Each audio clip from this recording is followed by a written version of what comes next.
Mister Chandranath, உன்னுடைய கற்பனையெல்லாம் எப்படி இவ்வளவு அழகா அமைதுன்னு பார்த்தேன். காரணம் கீதா தான். She is so beautiful. Shall we dance? No, excuse me. Oh, it's all right. It's all right.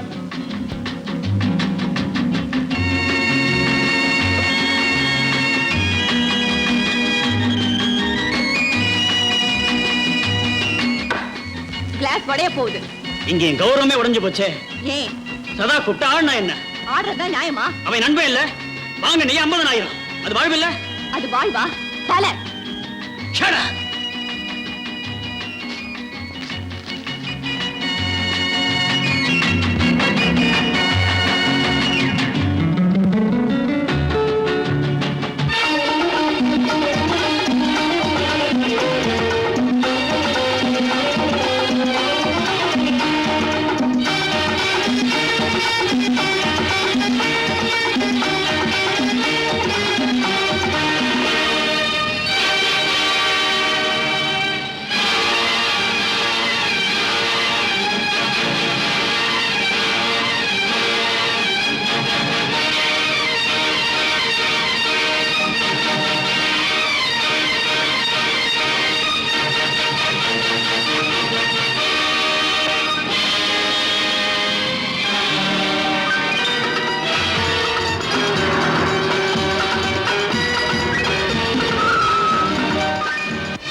Car நிறுத்திட்டீங்க. எல்லாத்தையுமே நிறுத்தலாம் நான் பாக்குறேன். கீதா, நான் உணர்ச்சி உள்ள மனுஷன், இல்லாத ஜடம் இல்ல. உன்னுடைய மௌனத்துடைய அர்த்தம் எனக்கு நல்லா புரியுது. என்ன பிடிக்காத ஒன்ன பாரமா சுமக்க நானும் விரும்பல. உன் வழியை நீ போ, என் வழியை நான் போறேன். எனக்கு என்ன ஏதுங்க தனி வழி? இதோ இதோ உன் வழி. போ, இஷ்டப்படி போ.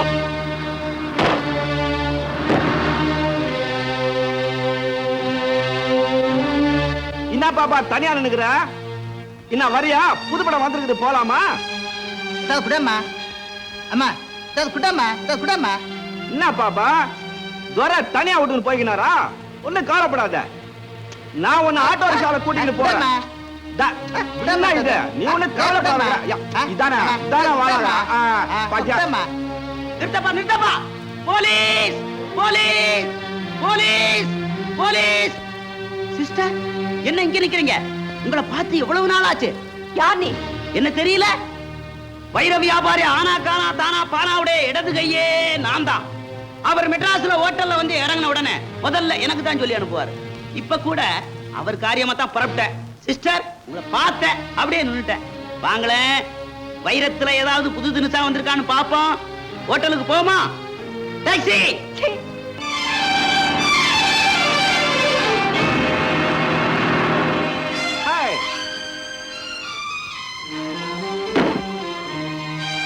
You want a lift? Come on. Please come on. Yes, come on.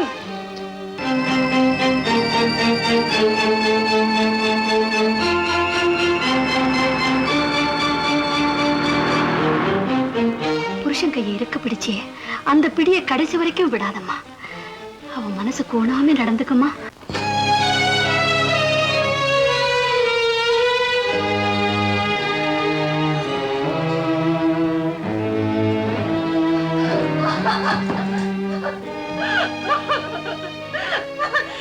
என்ன பண்ணிடுங்க.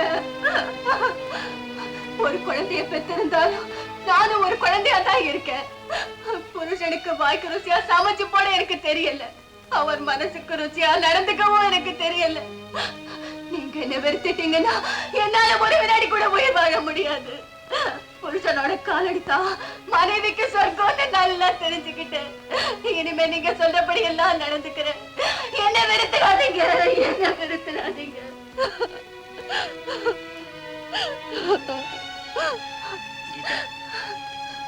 எனக்கு ஒண்ணும் புரியல. எனக்கு பயமா இருக்கு கீதா, எனக்கு பயமா இருக்கு. கீதா, ஐஸ். இது வந்துட்டங்க.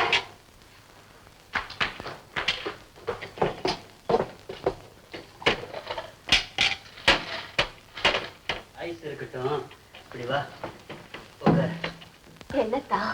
இந்த எனக்கா? எனக்கா? உனக்குத்தான். கீதா, என்னோட இன்பத்திலையும் துன்பத்திலையும் உனக்கு சம பங்கு உண்டல்ல? இது எனக்கு தேவையா? மறுபடியும் உபதேசமா? இல்லத்தா, எனக்கு என்ன எதுவுமே கிடையாது. நீங்க சிரிக்க சொன்னா சிரிப்பேன், அழ சொன்னா அழுவேன். என்னையே நான் உங்க காலடியில ஒப்படைச்சிட்டேன். என் தெய்வம் என்ன சொல்லுதோ அதுதான் எனக்கு வேதம். அப்ப கூடி என்ன கீதா கை நடுங்குது? செஞ்சீங்க குடி.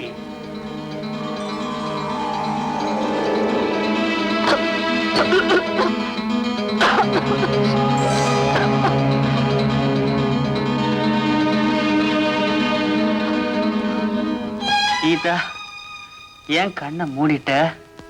ஆமா, கண்ணை மூடிட்டேன். என்ன உளற? குடிச்சிருக்கல, அதான் உளற. கண்ணை தேர நீங்க தான் திறந்து விடணும்.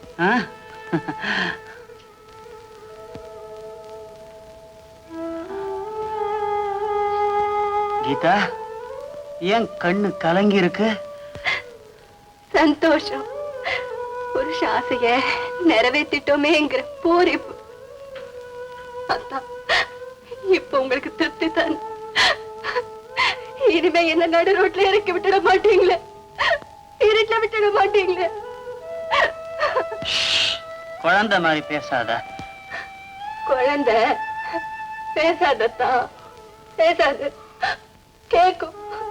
சொன்னபடி எல்லாம் கேக்கும். செஞ்சது நான் தான், சதானந்தத்தை கொலை செஞ்சது நான் தான். இதுல மறைக்கிறதுக்கோ மறுக்கிறதுக்கோ எதுவுமே இல்லை. இழந்து போன என் மானத்துக்காக மட்டும் நான் சுடல. அவன் உயிரோட இருந்தா இன்னும் எத்தனை ஏமாந்த பெண்களோட மானம் போகுமோன்னு பயந்துதான் சுட்டேன்.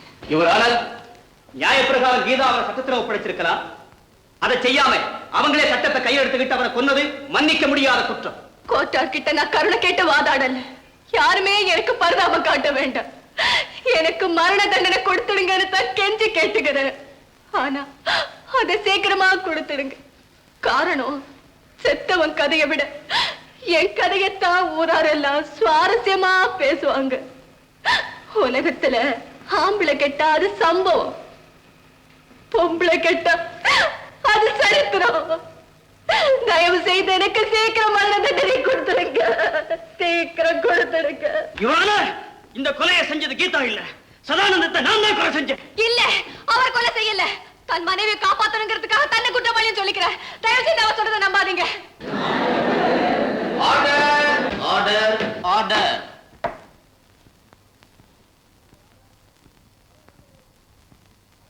இவரால கொலை நடந்த போது சதானந்தத்தையும் கீதாவையும் தவிர அந்த வீட்டுல வேற யாருமே இல்லைன்னுதான் கோர்ட்டில் நிரூபிக்கப்பட்டிருக்கு. மிஸ்டர் சந்திரநாத், அப்ப என்ன முகாந்திரத்தை வச்சு நீங்க தான் சதானந்தத்தை கொலை செஞ்சதாக சொல்றீங்க? இதுக்கு முகாந்திரம் எதுக்கு வக்கீல் சார்? இதோ குற்றவாளி கூண்டுல தன்னை கொலையாளின்னு சொல்லிக்கிட்டு மரணத்தின் முனையில நிக்கிறாளே என் மனைவி.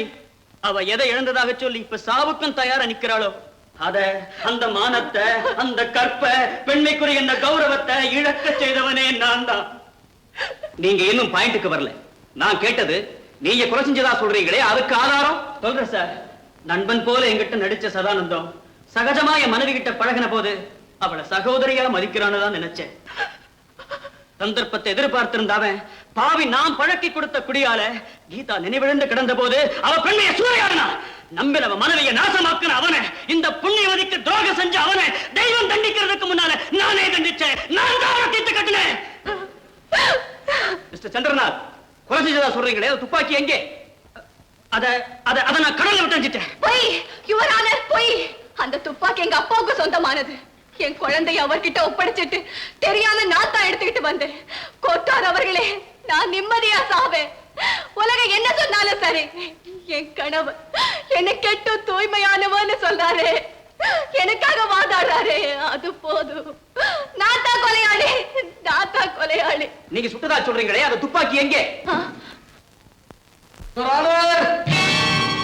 சதானந்தத்தை கொன்னது கீதாவோ அவ புருஷன் சந்திரநாத்தோ இல்லை, நான் தான் கொலையாளி. இதோ அந்த ரிவால்வர். யுவர் ஆனர், இந்த கோர்ட்டுக்கு முன்னால என் வாக்குமூலத்தை வெளிப்படுத்த உங்க அனுமதியை வேண்டி கேட்டுக்கிறேன். அட்மிட்டட். என் பேரு பிரகாஷ். எனக்காக நிச்சயிக்கப்பட்ட கீதா சந்திரநாத்தை காதலிச்சா. அதை கண்டு நான் ஆத்திரப்படலை, ஆதரிச்சேன். ஆனா என்னுடைய மார்பி நண்பன் சதானந்தமோ அந்த உறவை மனசார வருத்தான். காரணம், கீதாவை தானே அடையணும்னு அவன் நினைச்சுக்கிட்டு இருந்தான். இந்த கேஸுக்கு இது மாதிரி காதல் விஷயங்கள்லாம் தேவையா இவரால? இறந்து போனவனுடைய குணத்தை விளக்குறது ஒரு முக்கியமான பாயிண்ட் தான் மிஸ்டர் ப்ராசிக்யூட்டர். S, proceed. பெண் வேட்டை ஆடுறதையே பிழைப்பா கொண்டிருந்த சதானந்தன் கீதாவை கையை விட்டு போனதை பெரிய நஷ்டமாகவே கருதுனா. இழந்ததை பிடிக்கணுங்கிற வெறி ஏமாந்த ஏழை எடுத்தாளன் சந்திரநாத் அவன் கையில கிடைச்சான். அதை உட்கார்ந்திருக்காரே மிஸ்டர் கிருஷ்ணகாந்த். தான் பொண்ணு ஆசைப்பட்ட ஏழை எழுத்தாளனுக்கு அந்தஸ்தை பார்க்காம அவளை கல்யாணம் பண்ணி கொடுத்திருந்தா இந்த வழக்கே நடந்திருக்கார். ஆஸ்திய பெருசா நினைச்ச அவருடைய ஆணவம் தான் இந்த கொலைக்கே ஆரம்ப காரணம். Please come to the point. I am giving the logical explanation to the points. Proceed.